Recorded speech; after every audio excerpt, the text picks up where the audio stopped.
Verset 1 à 3 Deuil et embaumement. Verset 2. Médecins. Les médecins étaient nombreux dans l'ancienne Égypte, ce pays qu'Homère appelle déjà la patrie de la médecine. Ils appartenaient à la classe des prêtres.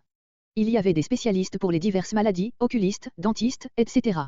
Joseph, comme premier ministre et haut placé dans la caste sacerdotale, en avait plusieurs attachés à sa personne. L'embaumement, qui était un acte religieux, était confié à une classe spéciale de ces prêtres médecins. Nous sommes renseignés par Hérodote et Diodore et par l'examen des momies conservées jusqu'à nos jours, sur les méthodes d'embaumement pratiquées en Égypte. D'après la manière juive d'embaumer, Jean 11.44, Jean 19.39-40, on se bornait à envelopper le corps dans des linges garnis de matières odoriférantes. Jacob et Joseph, verset 26, furent embaumés à la manière égyptienne. L'idée de ce rite était de conserver aussi intacte que possible la forme du corps, les traits même du visage, parce que l'on croyait à une relation permanente au-delà de la mort entre le corps et l'âme, qui ne pouvait vivre heureuse que si son corps était conservé intact. La manière de procéder a varié selon les époques, elle différait aussi suivant la qualité des défunts et le prix que l'on voulait mettre à l'embaumement. Les momies du temps qui a précédé les Hyksos sont en général noires et défigurées, celles des temps qui ont suivi, à partir de la 18e dynastie, sont embaumées avec plus de soin et beaucoup mieux conservées. On retirait, d'abord la cervelle par le nez au moyen d'un crochet.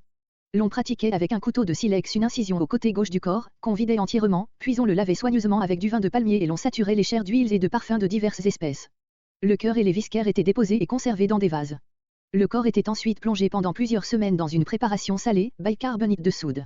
On l'enveloppait enfin avec soin dans des bandelettes de lin et on le renfermait dans un triple ou quadruple sarcophage couvert, à l'intérieur et à l'extérieur, de figures symboliques et d'inscriptions tirées du livre des morts. Ces opérations, auxquelles une population nombreuse, qui vivait à part dans le voisinage des nécropoles, était employée, étaient simplifiées et abrégées pour les corps qui devaient être ensevelis à bon marché. Verset 3. 40 jours.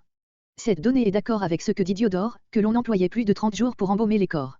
Hérodote, dont le rapport est confirmé par des documents égyptiens, dit que l'opération durait 70 jours. On doit conclure de là qu'il y avait diverses manières de procéder, suivant les temps et les lieux. 70 jours.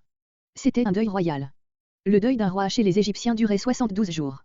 Les 40 jours de l'embaumement doivent sans doute être compris dans les 70 jours du deuil. Verset 4.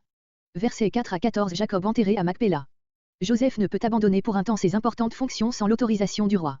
Mais, pour une requête qui le concerne personnellement, il ne se présente pas lui-même devant Pharaon et il prie d'autres dignitaires d'intervenir en sa faveur. Verset 5. Que je me suis creusé. Creusé et non acheté, comme on traduit aussi d'après Deutéronome 2.6, puisqu'il s'agit d'un tombeau.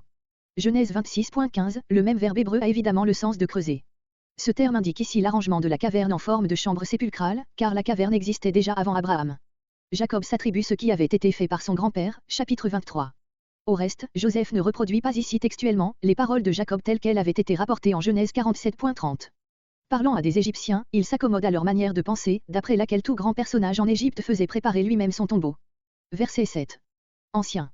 Ce mot ne désigne sans doute aucune charge spéciale, il s'applique ici en général aux gens de la cour et aux principaux magistrats du pays. Verset 9. Des chars et des cavaliers, pour protéger cette nombreuse caravane. Verset 10. Aire d'Atadé, aire de l'Épine. Cette localité est inconnue. Saint Jérôme, sans donner ses raisons, la place près de Jéricho et l'identifie avec Beth Ogla, Josué 15.6, dont la situation est fixée par la localité moderne de Adia, située entre Jéricho et l'embouchure du Jourdain, ainsi à l'ouest du fleuve. Mais l'expression au-delà du Jourdain ne peut naturellement désigner que la contrée située à l'est du Jourdain. S'il en est ainsi, l'itinéraire suivi serait ici à peu près le même que celui du peuple après la sortie d'Égypte. Peut-être craignait-on de rencontrer les Philistins ou d'autres tribus hostiles, si l'on prenait le chemin qui conduit directement d'Égypte à Hébron, par Rhinocolure et Beer-Séba. Comparez Exode 13.17. Deuil de 7 jours. Cette cérémonie fut sans doute célébrée en cet endroit, parce que la famille de Jacob devait seule accompagner la dépouille mortelle jusqu'à Hébron. Aujourd'hui encore, dans ces mêmes contrées, à l'est du Liban et du Jourdain, c'est dans les airs que se célèbrent les cérémonies funèbres. Elles durent aussi 7 jours. Verset 11. Abel Misraïm, prairie des Égyptiens, ou, si on lit Abel Misraïm, deuil des Égyptiens. Ce nom n'a pas non plus été retrouvé. Verset 15. Crainte bien naturelle, ils pouvaient se dire que, si Joseph les avait épargnés, c'était uniquement par égard pour leur père. Verset 17. Cet ordre de Jacob n'est pas rapporté dans les récits qui précèdent. Jacob avait-il réellement jugé nécessaire de le donner? Serviteur du Dieu de ton père. Des gens qui adorent le même Dieu ne doivent pas se faire mutuellement du mal. Quand ils lui parlèrent ainsi, par leurs messagers. Verset 19. Suis-je à la place de Dieu? Deux sens possibles, ou bien, si vous méritez un châtiment, c'est à Dieu, non à moi, qu'il appartient de vous le faire subir. Comparez Romains 12.19, ou bien, c'est Dieu qui, par sa providence, a dirigé toutes choses. J'irai à l'encontre de ses décrets en vous châtiant. Ce second sens est plus conforme au contexte. Verset 22. 110 ans. Joseph survécut de 54 ans à son père, car il était né alors que Jacob avait 91 ans, Genèse 27.1, note, il avait, par conséquent, 56 ans à la mort de ce dernier, Genèse 47.28. Verset 23. Jusqu'à la troisième génération. Littéralement, Joseph vit à Éphraïm des fils de la troisième génération, c'est-à-dire des petits-fils, d'après l'analogie d'Exode 20.5, Nombre 14.18 et Deutéronome 5.9, où le fils compte pour la seconde génération et le petit-fils pour la troisième. Verset 24. Dieu avait promis aux patriarches que leurs descendants posséderaient le pays de Canaan, Genèse 12.7, Genèse 13.15, Genèse 15.18, Genèse 17.8, Genèse 26.3, Genèse 35.12, et qu'ils y retourneraient, par conséquent, après le séjour en Égypte, Genèse 15.16, Genèse 46.4. Verset 25. Voir Exode 13.19 et Josué 24.32, l'accomplissement de cette promesse. Il est superflu d'insister sur la beauté morale et littéraire de l'histoire de Joseph. Le caractère de vérité du récit ressort à chaque page de la parfaite adaptation des faits racontés et des moindres traits de la narration au Murès et à l'histoire du peuple égyptien, tels que nous les connaissons aujourd'hui d'une façon très précise. Sous le rapport religieux, on a souvent fait ressortir les analogies remarquables qui existent entre la figure de Joseph et celle de Jésus-Christ. On en a indiqué une foule que le lecteur découvrira sans peine. Nous nous bornerons à citer un passage célèbre de Pascal sur ce sujet. Jésus-Christ, figuré par Joseph, bien-aimé de son père, envoyé du père pour voir ses frères, innocent, vendu par ses frères 20 deniers et par là devenu leur seigneur, leur sauveur et le sauveur des étrangers et le sauveur du monde, ce qui n'eût point été sans le dessein de le perdre, sans la vente et la réprobation qui l'en firent. Dans la prison, Joseph innocent entre deux criminels, Jésus-Christ en la croix entre deux larrons. Joseph prédit le salut à l'un et la mort à l'autre, sous les mêmes apparences. Pensée de Pascal. Nous devons remarquer enfin, en terminant, la fidélité avec laquelle le peuple israélite a conservé cette tradition, tout à la honte des patriarches, ses ancêtres. Les turpitudes des acteurs de cette histoire sont la meilleure garantie de sa vérité historique. Conclusion sur le livre de la Genèse. Ce livre nous a fait connaître, conformément à son nom, les origines des choses qui nous intéressent le plus.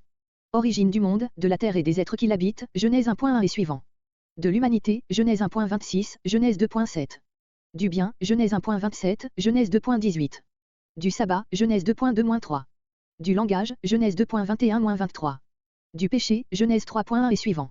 De la souffrance et de la mort, Genèse 3.16-18. De l'espérance du salut, Genèse 3.15. Du crime, Genèse 4.8. Des arts, des beaux-arts, spécialement de la poésie, Genèse 4.19-25. Du culte, Genèse 4.26. De la loi et de l'État, Genèse 9.6. Des races humaines et des peuples dans lesquels elles se ramifient, chapitre 10. De la multiplicité des langues, Genèse 11.9. Des grands empires, Genèse 10.8-12. Du peuple élu et de l'alliance de Dieu avec les hommes, en un mot, du salut, chapitre 15 à 50.